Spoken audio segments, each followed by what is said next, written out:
রাধে রাধে। নমস্কার বন্ধুরা, একটি প্রশ্ন আমাদের মনের মধ্যে প্রায়ই তৈরি হয়। মানুষের ভাগ্য কখন লেখা হয়? জন্মের আগে নাকি কর্মের ভিত্তিতে? এই বিষয়টি আপনি নিশ্চয়ই দেখেছেন।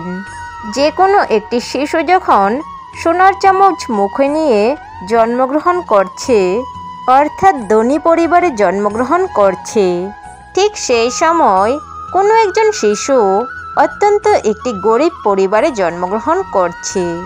কেন এই বিষয় হয়ে থাকে? তাহলে কি বলা হয় যে কোনো মানুষের ভবিষ্যৎ জন্মের আগে থেকেই কি ঠিক করে রাখা হয়? বন্ধুরা, এই প্রশ্নটি সবসময় যথেষ্ট বিতর্ক তৈরি করেছে। কিছু মানুষ মনে করেন যে ভবিষ্যৎ আমাদের কর্মের উপর ভিত্তি করে নির্ভরশীল। আমরা যেরকম কর্ম করি তার উপর ভিত্তি করেই আমাদের আগামী দিনগুলো নির্ভর করে। আবার অন্যদিকে কিছু মানুষ মনে করেন আমাদের ভবিষ্যৎ আমাদের ভাগ্যের উপরই নির্ভরশীল এবং জন্মের আগেই সেটি লেখা থাকে।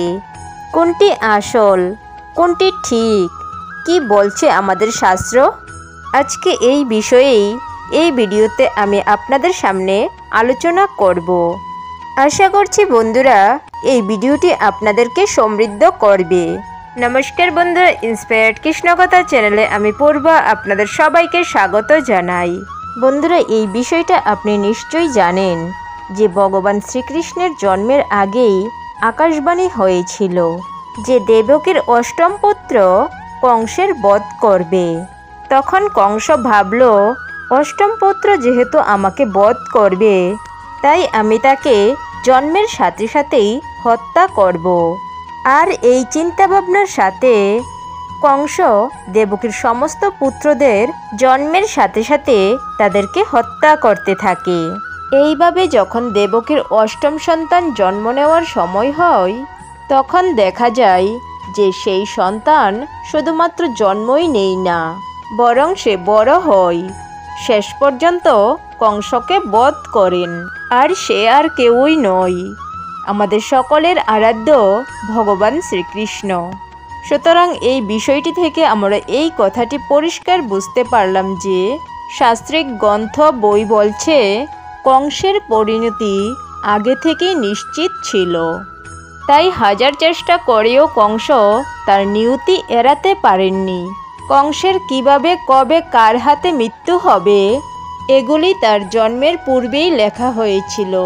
ঠিক সেই রকমই রামায়ণে কি ঘটনা ঘটবে, ভগবান শ্রীরামচন্দ্রের হাতেই রাবণের বধ হবে এবং একদিন শ্রীরামচন্দ্র মাতা সীতা সহ লক্ষ্মণ সহিত বনবাসে যেতে হবে। এই সমস্ত কিছু ঘটনা ঘটার বহু পূর্বেই বাল্মীকি দ্বারা রচনা করা হয়েছিল। এমনটাই কিন্তু বলছে আমাদের শাস্ত্রিক গ্রন্থ। এমনকি মহাভারতের ক্ষেত্রেও এই বিষয়টি একইভাবে প্রযোজ্য। মহাভারতের বিভিন্ন ঘটনা ঘটার পূর্বেই শ্রী বেদব্যাস মহাভারত রচনা করেছিলেন এবং শ্রীমদ্ ভগবদ্ গীতাতেও ভগবান শ্রীকৃষ্ণ একই কথা বলেছেন। বারবার যে প্রত্যেক মানুষকে একদিন না একদিন তার প্রারব্ধে মিশে যেতেই হয়, অর্থাৎ এই সংসারে জন্মে নেওয়া প্রত্যেক মানুষের ভাগ্য প্রথম থেকেই নিশ্চিত থাকে। কোনো মানুষ কবে জন্ম নেবে, তার সাথে কি কি হবে, সে কোন কোন অসুবিধার সম্মুখীন হবে, এই সব কিছুই বিধির বিধান। তাহলে বন্ধুরা, এই প্রশ্নটি এখানে উঠে আসে, সব কিছুই যদি পূর্ণ নির্ধারিত থাকে, আগে থেকেই লেখা হয়, তাহলে আমাদের কর্মের ভূমিকা কি? আমাদের কর্মের কি কোনো প্রয়োজনীয়তা রয়েছে? কারণ কংস, রাবণ তারা কিন্তু তাদের ভবিষ্যৎ আগাম জেনেও শত চেষ্টা করেও তাদের মৃত্যু এড়াতে পারেননি। আকাশবাণী ও ভবিষ্যৎবাণী সত্য হয়েছে। তাহলে এই প্রশ্নটা ওঠা স্বাভাবিক যে কর্ম করে আমাদের লাভ কি?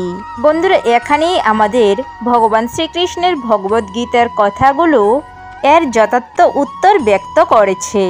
শ্রীমদ্ ভগবদ্গীতা অনুসারে মানুষের এ জন্মের কর্মের ফল কেবলমাত্র এ জন্মই সীমাবদ্ধ থাকে না, তার মনুষ্যরূপে জন্মের এক একটা কর্মের ফল তার পরবর্তী জন্মের ভাগ্য নিয়ন্ত্রণ করে।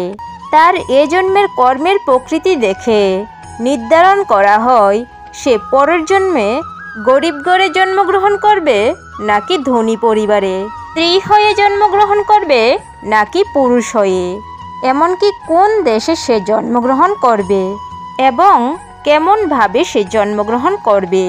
এই সব কিছুই নির্ভর করে তার এই জন্মের কর্মের ফলের উপর।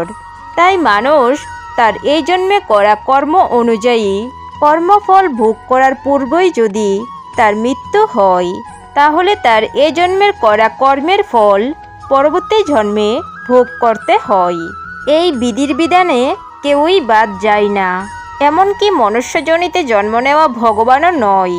এই কারণেই ত্রেতা যুগে শ্রীরামচন্দ্র যেহেতু বালিকে লুকিয়ে বধ করেছিল, তাই তাকে এই কর্মের ফল দ্বাপর যুগে শ্রীকৃষ্ণ রূপে ভোগ করতে হয়েছিল।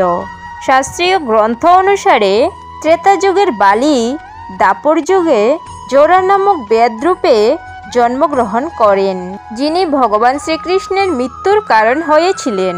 তাই শ্রীমদ্ ভগবদ্ গীতা অনুসারে মানুষের ভাগ্য তার জন্মের পূর্বে লেখা হলেও সে ভাগ্য মূলত লেখা হয় তার করা কর্মের ভিত্তিতে।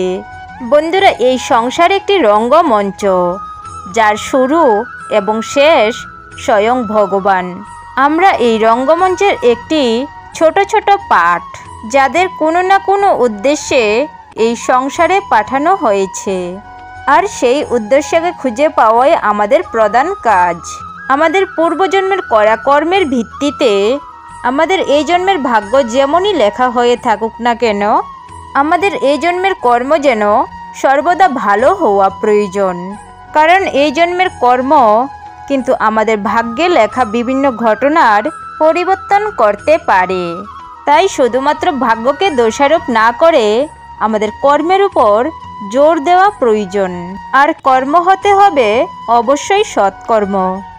আর কর্ম করার সময় ভগবান শ্রীকৃষ্ণের এই কথাটি সর্বদা মনে রাখবেন, মানুষের অধিকার রয়েছে শুধু কর্ম ফলে নয়। কর্মফলের আকাঙ্ক্ষা নিয়ে কর্ম করা যেমন মানুষের কর্তব্য নয়, তেমনি কর্ম থেকে বিরত থাকাও মানুষের একদম উচিত নয়। কারণ কর্ম করলে একটা না একটা কর্মফল অবশ্যই লাভ হবে। ভালো কর্ম করলে ভালো এবং খারাপ কর্ম করলে খারাপ ফল। আশা করছি বন্ধুরা এই ভিডিওটি আপনাদেরকে সমৃদ্ধ করেছে। আর ভিডিওটি দেখে যদি আপনাদের ভালো লেগে থাকে তাহলে অবশ্যই একটি লাইক করবেন এবং সবাইকে শেয়ার করবেন, যাতে তারাও ভিডিওটি দেখে উপকৃত হয়।